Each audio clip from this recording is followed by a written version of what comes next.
Right, hello wine drinking people. Time for more of what I've had to drink yesterday, making my way through the world's greatest wines. And hey man, the only reason why we put these wines, this tasting together is because we had the wines. We just did a 1990 Bordeaux tasting, and I said for our Burgundy fans, we should do a 90s Burgundy tasting just to see how these wines in the 20-ish year old range are showing right now, which probably my favorite age to drink wines. I like them as youngsters, still with a lot of fruit.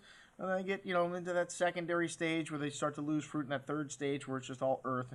They're interesting to taste, but the 90s, a bevy of outstanding vintages. 1990, the best to drink right now, in my opinion. And we started off with a Von Romane Souchot from Louis Jadot, which this one got 2 votes for first and 2 votes for second. It was a small group, only 9 of us, and much less expensive than all the other wines on the table. This wine, the only Premier Cru wine on the table, and let me tell you, it had an exotic nose, just lovely spice and flowers, and little truffle earthy notes to the cherry and raspberry fruit. Still very lush and concentrated on the palate. This wine fresh and drinking at its peak right now, in my opinion. The tannins fully resolved and still has a lot of concentrated fruit there. Most excellent juice. As was everything on the table, really. The Thomas Moyard Chambertin, which I'm not familiar with this wine. 1995, a vintage that needed some time to come around. This wine still's got a nice backbone of tannins to it. Exotic spices, dried flowers, fresh truffly notes. A lot of earthy character to this wine. It took a lot of time to open up and get the fruit out.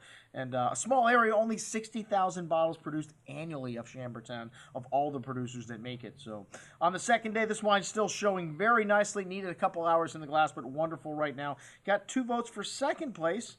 Long finish. The Mommy Saint-Claude Tart. Wow, we had 2 vintages of this Grand Cru monopole, which they make about 2,500 cases of, and man, both of them showed brilliantly. The 95, not quite as rich and fruity as the 96, not quite as much in the mid palate here, but just a beautiful bouquet of exotic spices, that mint, dried flowers, red berry fruits, truffle, earthy notes, more and more coming out as this wine opened up. Silky smooth on the tongue, maybe the 95 drinking a little better than the 96 right now.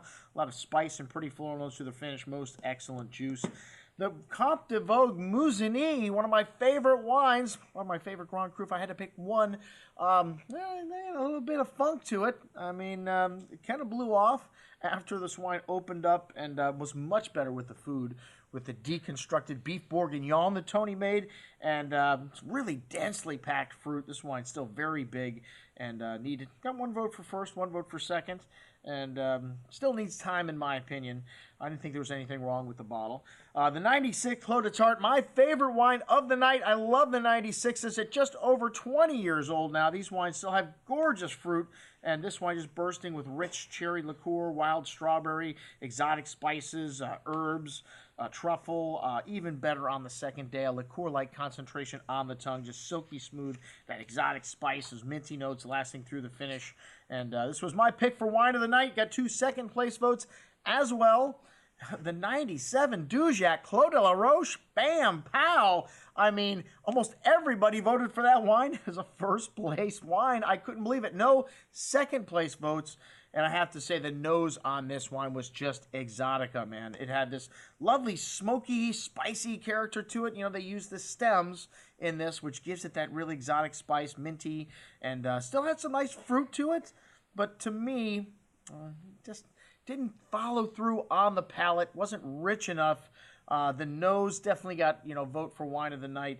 But I think this wine's drinking at its peak. I wouldn't keep it any longer. If you have it, intriguing to drink and somewhat polarizing. One taster said, don't like it right off the bat. And 6 people voted for it right in a row for first place. Wow. All right, the Francois Lamarche Le Grand Roux, which is the last Grand Cru to be added. They didn't apply again, in 1936 when they did all the Grand Cru system and Premier Crus. This strip of land between La Tâche and Romani Saint Vivant was left out. Rumor has it Mr. Lamarche was worried about paying more in taxes. Well, in 1992, it became a Grand Cru. And like I said, right in between 2 sacred pieces of ground.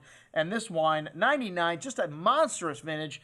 Needed all day to open up. It's, to me, has a lovely richness to it, a dazzling array of spices and earth, and really intense fruit. Just needed some time. Big and rich, a lot of tannins here at the end. Firm hand of acidity as well, holding things in place. Exotic spices and a long finish, man. Wow, this wine was most excellent. Got my vote for second place of the evening. That's what we had to drink at our 1990s vintage Burgundy tasting. I'm your host, Andrew Lampasoni, signing off for the Wine Watch, saying remember, always drink the good stuff first.